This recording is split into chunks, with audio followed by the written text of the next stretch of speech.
Take a look at this chart. Gold is climbing fast, and not in a calm, normal, markets are doing their thing way. It is moving like someone drank way too much caffeine and decided to change their life at 3 a.m. Here's why that's strange. Over the last 40 years, gold has returned about 6 to 7% per year. Nothing flashy, slow, steady, and boring.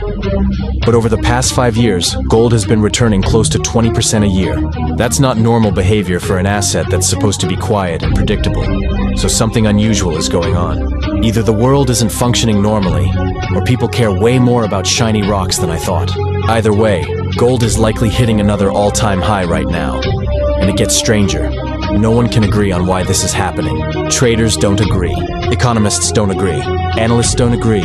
Even the loud guy online who thinks the future is gold bars and canned food doesn't fully agree with himself. Everyone has theories, but no one has a clear answer. Before we go further, quick pause. This video is sponsored by Notion, and not in the awkward interruption way. This video was actually made inside Notion. Normally, my research process means endless reports, spreadsheets, and so many open tabs that my laptop sounds like it's about to take off. But Notion's AI agent changed that. Instead of doing everything manually, I can ask it questions directly. For example, I asked it for a 2026 outlook on the gold market and a table showing how much gold different central banks hold. With one click, it pulled everything together. If I want to add more details, like gold as a percentage of total reserves, I can update it instantly. Everything stays organized in one clean workspace. What used to take hours now takes minutes. There's a link below if you want to check it out. Now, back to gold. One thing is clear. Something important is happening under the surface. An asset that's supposed to be boring is suddenly putting up huge numbers. So let's figure out why. Let's start with the most common explanation: inflation. Yes, inflation has been rough. Rent costs more, food costs more, even fast food feels overpriced. But inflation alone isn't the reason gold is rising. If gold were simply reacting to inflation, it should have taken off back in 2021 when inflation was exploding. But it didn't. It barely moved. Gold only started accelerating recently. So inflation is part of the story, but it's not the main driver. The bigger issue is more uncomfortable. Foreign countries are slowly losing confidence in the US dollar. And they're doing it quietly, like someone slowly removing photos before announcing a breakup. For about 80 years, the US dollar has been the world's main reserve currency. Central banks hold it to manage trade and reduce risk. But that's starting to change.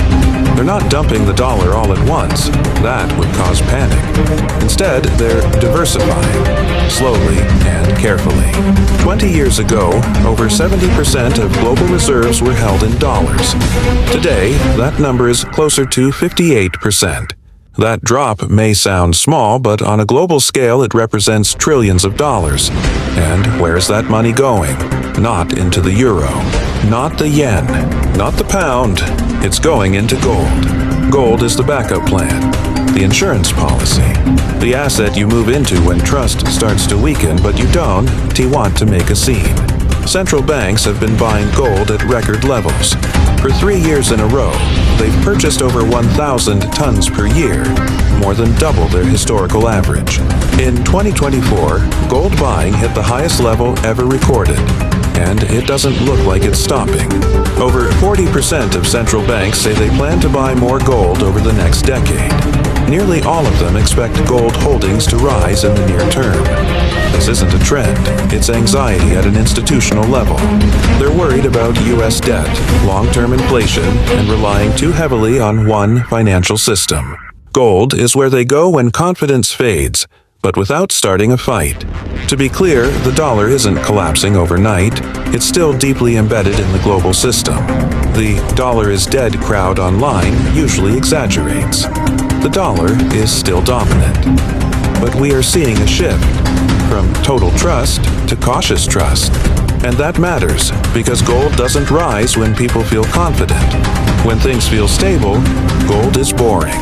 When trust breaks down, gold wakes up. What we're seeing now isn't panic buying. It's preparation. Central banks aren't reacting to a crisis. They were preparing for one they were not sure about yet. Here's what makes this confusing. Stocks are near all-time highs. Risky assets are booming. AI stocks are priced like the future already arrived. And yet, gold is also at all-time highs. That's not normal. Usually, markets choose a direction. Either confidence is high and stocks win, or fear rises and gold wins. Right now, everything is sending mixed signals. Stocks say growth. Gold says trouble. Bonds say, I'm not sure. So two people can look at the same data and reach totally different conclusions. The signals are messy, unclear, contradictory. That's why this gold move matters. Not because gold is shiny, not because it keeps breaking records, but because of who is buying it and why.